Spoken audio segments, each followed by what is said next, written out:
Annabelle haunted doll के बारे में तो आप सबने सुना होगा, पर शायद आप में से बहुत से लोग ये नहीं जानते कि एनाबेल डॉल की स्टोरी रियल इंसिडेंट्स पे बेस्ड है।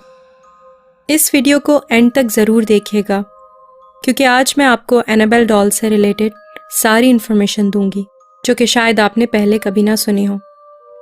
एनाबेल डॉल की कहानी शुरू हुई थी 1970 में। एक लड़की जिसका नाम था डॉना, उसकी माँ ने उसे एक एंटीक डॉल गिफ्ट की। डॉना को बचपन से ही एंटीक डॉल्स का बहुत शौक था। यही वजह थी कि बेशक से डॉना कॉलेज में थी, लेकिन उस एज में होने के बावजूद भी अभी तक वो डॉल्स से खेलती थी। डॉना कॉलेज में नर्सिंग की एजुकेशन पूरी कर रही थी। वो कॉलेज से करीब एक अपार्टमेंट में रहती थी और जो लड़की उस अपार्टमेंट में उसकी रूममेट थी उसका नाम था एंजी। जब डॉना की माँ ने उसको डॉल गिफ्ट की, उस वक्त डॉना ने उसे हंसी खुशी कबूल कर लिया और उस डॉल को अपने रूम के बेड पे रखकर डॉना अपनी दोस्त एंजी के साथ किसी काम से बाहर गई। पर जब वो दोनों घर वापस आईं तो उन दोनों ने ये नोटिस किया कि डॉल खुद ब खुद अपनी जगह चेंज कर चुकी थी। शुरू में तो डॉना को ये लगा कि शायद ये सब उसका वहम है, पर फिर ऐसा बार बार हुआ। डॉल को डॉना एक जगह रखकर जाती थी, मगर जब वो घर वापस आती थी तो डॉल उसे कहीं और मिलती थी। जैसा कि अक्सर डॉना रात को एनाबेल के साथ सोती थी और उसको बेड पर छोड़ के ही कॉलेज चली जाया करती थी, पर जब वो घर वापस आती थी तो एनाबेल उसे सोफे पे पड़ी मिलती थी या कभी किसी चेयर पे बैठी नजर आती थी। आहिस्ता आहिस्ता ये वाकयात और भी बढ़ते गए और कुछ अरसे बाद तो ये चीज़ें और भी खौफनाक और डरावनी होने लगी। एक बार तो ऐसा हुआ कि डॉना और एंजी जब अपने कॉलेज से वापस अपने अपार्टमेंट में आई तो उन्हें घर में मुख्तलिफ जगहों पे बहुत सारे पेपर्स मिले जिनके ऊपर लिखा हुआ था हेल्प अस, हेल्प अस। और सबसे ज़्यादा हैरानकुन बात यह है कि उन पेपर्स पर राइटिंग ऐसी थी कि जैसे ये सब किसी छोटी सी बच्ची ने लिखा हो। डॉल की पोजीशन बदलना उन दोनों लड़कियों के लिए एक आम सी बात हो गई थी। एक रात जब डॉना और एंजी अपने घर वापस आईं तो उन दोनों ने डॉल को वहीं पाया जहां पे वो उसे छोड़ के गई थी। ये देख के डॉना को कुछ अजीब सा महसूस हुआ। डॉना एनाबेल के करीब जाकर उसे ध्यान से देखने लगी तो उसने ये नोटिस किया कि डॉल के ऊपर खून लगा हुआ था। इस वाकये के बाद ये दोनों लड़कियां बुरी तरह से डर गईं। उन दोनों ने ये डिसाइड किया कि किसी पैरानॉर्मल इन्वेस्टिगेटर को बुलाकर ये पता लगाया जाए कि इस डॉल के साथ ऐसा क्यों हो रहा है। पैरानॉर्मल इन्वेस्टिगेटर ने जब एनाबेल को इंस्पेक्ट किया तो उसने डॉना को ये बताया कि एनाबेल डॉल के अंदर एक मरी हुई लड़की की रूह है जिसका नाम था एनाबेल हैगिन्स। उस इन्वेस्टिगेटर ने एनाबेल से बात करने की कोशिश की। एनाबेल हैगिन्स की रूह ने उसे बताया कि पहले वो इसी जगह रहती थी जिस जगह पे ये अपार्टमेंट बना है। एनाबेल ने यह भी बताया कि उसकी मौत तब हुई थी जब उसकी उम्र सिर्फ 7 साल थी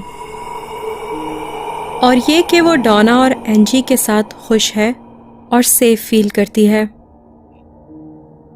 एनाबेल ने इन्वेस्टिगेटर के थ्रू उन दोनों रूममेट से ये भी पूछा कि क्या वो उनके साथ रह सकती है। चूंकि डॉना और एंजी नर्सिंग की पढ़ाई कर रही थीं और वो किसी का बुरा नहीं चाह सकती थी। एनाबेल की कहानी सुन के उन दोनों को काफ़ी अफसोस हुआ था, इसीलिए उन्होंने एनाबेल को अपने साथ रहने की इजाज़त दे दी। कुछ अरसे के बाद डॉना और एंजी का एक और दोस्त लू उनके साथ अपार्टमेंट का एक रूम शेयर करने आया और उन दोनों के साथ रहने लगा। जब ल्यू ने उस डॉल की मिस्टीरियस हरकतें देखी तो वो काफी खौफजदा हो गया। उसे ये डॉल एक आंख नहीं भाई। ल्यू का ये कहना था कि ये डॉल काफी खतरनाक है और डोना और एंजी को इस डॉल को एक्सेप्ट नहीं करना चाहिए था। उन्हें हरगिज इस बात पे अग्री नहीं करना चाहिए था कि ये डॉल उनके साथ रहे। ल्यू के ऐसा कहने पे डोना ने उसे समझाया कि जो कुछ भी वो सोच रहा है वो गलत है और ये कि इन्वेस्टिगेटर ने उनसे कहा है कि डॉल के अंदर एक 7 साल की मासूम बच्ची की रूह है जो कि सिर्फ प्यार चाहती है और किसी को नुकसान नहीं पहुंचा सकती। पर डोना इस बात से बिल्कुल अनजान थी कि जल्द ही उसकी ये बात गलत साबित होने वाली है। एक रात लू उस अपार्टमेंट में अपने कमरे में सो रहा था कि अचानक बीच रात उसे ये महसूस हुआ कि वो अपनी जगह से हिल नहीं पा रहा है और अपने जिस्म को बिल्कुल भी नहीं हिला पा रहा। इस वक्त लू बिल्कुल घबरा गया। अभी वो ये सोच ही रहा था कि उसके साथ हुआ क्या है कि अचानक उसे किसी बच्चे के हंसने की आवाज आई।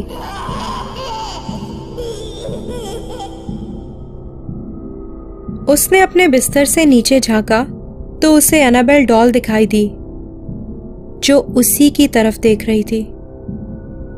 आहिस्ता आहिस्ता एनाबेल डॉल ल्यू के करीब आने लगी और उसके बहुत करीब आके उसकी आंखों में आंखें डालकर उसे घूरने लगी। लू अपने जिस्म को बिल्कुल भी नहीं हिला पा रहा था। वो बेबस अपने बिस्तर पे पड़ा था और अचानक वो खौफ से बेहोश हो गया। अगले दिन जब लू की आंख खुली तो वो ये देख के हैरान रह गया कि एनाबेल डॉल तो अपने कमरे में ही थी।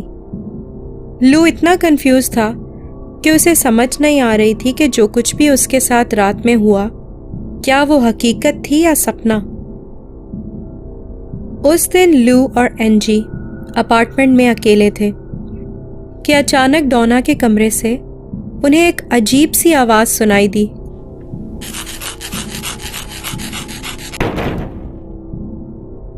उन दोनों को ये आवाज सुन के ऐसा लगा कि शायद कोई चोर उनके अपार्टमेंट में घुस आया है। जब लू ने उस कमरे में जाके देखा तो उस कमरे में कोई नहीं था सिवाय एनाबेल डॉल के जो कि उस कमरे के फर्श पे पड़ी हुई थी। अचानक से लू को ऐसा महसूस हुआ कि जैसे उसके पीछे कोई खड़ा है। जब फौरन से उसने अपने पीछे मुड़ के देखा तो वहां पे कोई नहीं था। फिर एकदम लू को अपने सीने में शदीद दर्द महसूस हुआ। जब उसने अपने सीने पे देखा तो उसके सीने पे उसे नाखून से खरोचने के निशान नजर आए जिनमें से खून निकल रहा था। ऐसे अजीबोगरीब वाकयात उस घर में उन तीनों के साथ होने लगे, पर डोना ये बात मानने पर हरगिज़ तैयार नहीं थी कि एक 7 साल की बच्ची ये सब कर रही है। पर मुसलसल ऐसे वाकयात होने की वजह से डोना ने भी उस डॉल पर शक करना शुरू कर दिया। इसीलिए उन्होंने एक प्रीस्ट फादर हैगन को बुलाया। फादर हैगन ने जब एनाबेल को देखा तो उन्हें ऐसा लगा कि एनाबेल का मामला बहुत ख़तरनाक है और इसका हल उनकी पहुंच से दूर है। इसीलिए उन्होंने डोना और उसके दोस्तों को ये रिकमेंड किया कि वो उनसे भी बड़े प्रीस्ट फादर कुक की मदद लें। फादर कुक ने बाद में जाके एड और लॉरेन वॉरेन, उस ज़माने के बहुत मशहूर पैरानॉर्मल इन्वेस्टिगेटर्स से कांटेक्ट किया, जिनके बारे में मैंने आपको अपनी पिछली वीडियो द कंजोरिंग की ट्रू स्टोरी में बताया था।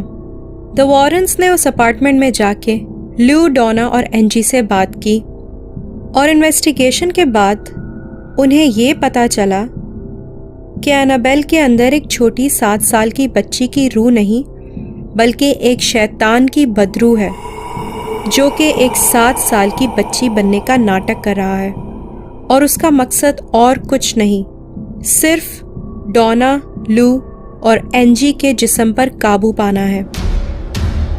ये सुनते ही डोना ने एनाबेल को द वॉरेन्स को सौंप दिया।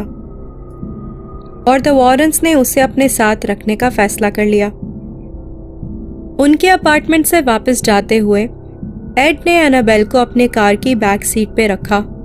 वो अपने घर के रास्ते पर जा रहे थे और पूरे रास्ते उन्हें अपनी कार में हेट की फीलिंग महसूस हो रही थी, जिसे वो साफ साफ फील कर पा रहे थे। और रास्ते में बीच बीच में उनके कार के स्टीयरिंग और ब्रेक्स ने काफ़ी बार मसला किया। एक वक्त तो ऐसा हुआ कि उनकी कार पूरी तरह से आउट ऑफ कंट्रोल हो गई और उनका बहुत बुरा एक्सीडेंट होते होते बचा। फिर एड ने जल्दी से एक तरफ गाड़ी रोक के एनाबेल डॉल के ऊपर होली वाटर छिड़का और उस वक्त लकीली वो उस डॉल को काम डाउन करने में कामयाब हो गए और आखिरकार साथ खैरियत से अपने घर पहुंच गए। शुरू में उन्होंने भी यही नोटिस किया कि एनाबेल खुद ब खुद एक कमरे से दूसरे कमरे में चली जाती थी। फिर एक दिन एक प्रीस्ट जिनका नाम था फादर जेसन ब्रैडफोर्ड, वो एनाबेल डॉल को देखने के लिए द वॉरेंस के घर पे आए और उस डॉल को देखते ही उन्होंने कहा कि तुम सिर्फ एक डॉल हो, तुम किसी को नुकसान नहीं पहुंचा सकती। इस बात को सुनकर एड ने फादर से कहा कि आपने ऐसा कहकर अच्छा नहीं किया, आप ये बात ना कहते तो बेहतर होता। फिर उन्होंने फादर को ये एडवाइस किया कि घर जाते वक्त आप गाड़ी ध्यान से चलाइएगा और घर पहुंच के मुझे फ़ोन पे इत्तला ज़रूर कर दीजिएगा, क्योंकि एड का ये मानना था कि फादर जेसन ने एनाबेल को ऐसा कह के उसे गुस्सा दिला दिया है। काफ़ी देर बाद जब एड को फादर जेसन का फ़ोन आया तो वो बहुत घबराए हुए लग रहे थे और उन्होंने एड से ये कहा कि वो आज एक बहुत ही भयानक एक्सीडेंट से बचे हैं। एड ने बाद में ये डिसाइड किया कि एनाबेल की शैतानी ताकतों को रोकने के लिए एक वुडन केस बनाया जाएगा जिसमें एनाबेल डॉल को रखा जाएगा, और उन्होंने ऐसा ही किया। उन्होंने एनाबेल डॉल के लिए एक स्पेशल वुडन केस बनवाया जिसमें एनाबेल डॉल को बंद करके ओकल्ट म्यूजियम में हमेशा के लिए रख दिया।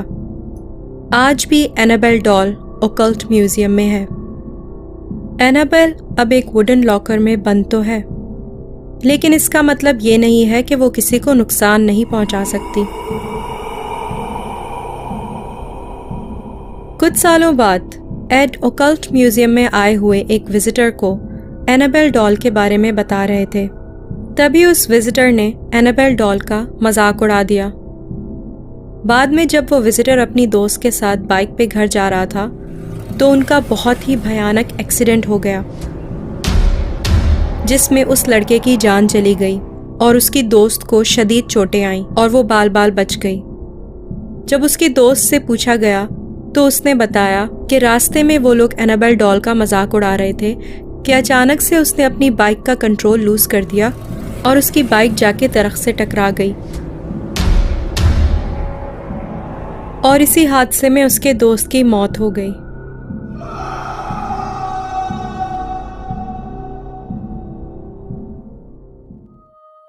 आज भी एनाबेल उसी ऑकल्ट म्यूजियम में है और हजारों लोग उसे देखने के लिए आते हैं।